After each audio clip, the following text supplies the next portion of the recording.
Selamat malam, kembali lagi bersama saya Niluh Ayu Krisnandini pada acara Beras, Berita Asal.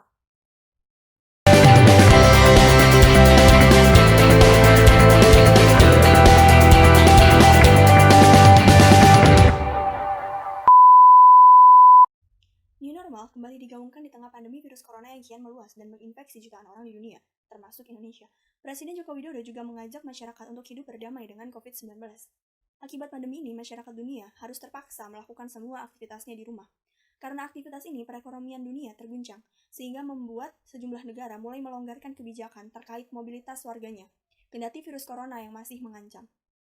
Pembukaan tempat-tempat umum seperti mal, bandara, dan sebagainya menjadi salah satu upaya Indonesia untuk mengembalikan roda perekonomian. Pemberlakuan new normal ini diharapkan mampu menggerakkan kembali roda perekonomian, sekaligus membangkitkan kembali perekonomian yang terkesan mati suri. Tetapi semua ini masih perlu diperhitungkan. Jika salah langkah, bisa jadi bukan hanya ongkos untuk new normal yang terbuang sia-sia, tetapi Indonesia juga bisa mengulang kembali sejarah. Sejarah flu Spanyol yang terjadi pada tahun 1918. Wabah yang memiliki 3 gelombang ini memakan banyak korban jiwa di gelombang keduanya. Awalnya, wabah ini merupakan wabah lokal, tetapi menjadi global karena langkah yang kurang tepat dilakukan oleh pemerintah setempat. Pada saat itu, masyarakat terlena dengan menurunnya angka kasus yang mereka kira akan makin mereda seiring berjalannya waktu. Maka dari itu, dilonggarkanlah karantina, yang ternyata justru berdampak pada flu Spanyol gelombang kedua. Memakan lebih banyak korban jiwa karena pandemi ini sudah bersifat global. Amerika yang pada saat itu terlibat Perang Dunia Pertama mengirimkan ratusan ribu tentara ke Eropa tanpa memberitahu bahwa wabah sedang terjadi, dengan tujuan menjaga mental dan moral para tentara. Hal inilah yang menyebabkan wabah menjadi global dan memakan banyak sekali korban jiwa. Dalam hal ini, pemerintah Indonesia sebenarnya sedang mempertaruhkan dua hal, yaitu perekonomian dan kemanusiaan. Tetapi adanya new normal ini sungguh masih terlalu cepat di Indonesia. Di banyak negara lain, reopening ekonomi memang ada prakondisinya. Mereka melakukannya setelah kasus COVID-19 mulai melandai di negaranya.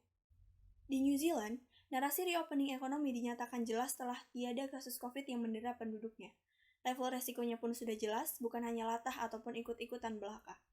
Akan tetapi, jika memang inilah jalan satu-satunya untuk mengembalikan ekonomi di tengah kasus pandemi, maka kita sebagai warga negara yang ingin mendukung negaranya haruslah berubah. Lebih patuh dan mengikuti protokol kesehatan. Perlu diingat bahwa flu Spanyol menjadi semakin menggila karena adanya mobilitas para pasukan tentara. Jika memang pembukaan mal dan tempat umum harus dilaksanakan, maka pemerintah juga harus memperketat pengawasan mobilisasi masyarakat dengan melarang perpindahan warga dari satu kota ke kota yang lainnya, demi mencegah penyebaran semakin meluas. Sudah saatnya kita menjadi warga negara yang pengertian demi kepentingan bersama, disiplin, dan tetap mematuhi protokol kesehatan, seperti menjaga jarak, memakai masker, selalu sedia hand sanitizer, dan mengurangi menyentuh alat-alat umum atau fasilitas-fasilitas umum. Ini semua demi kita, negara, dan juga dunia.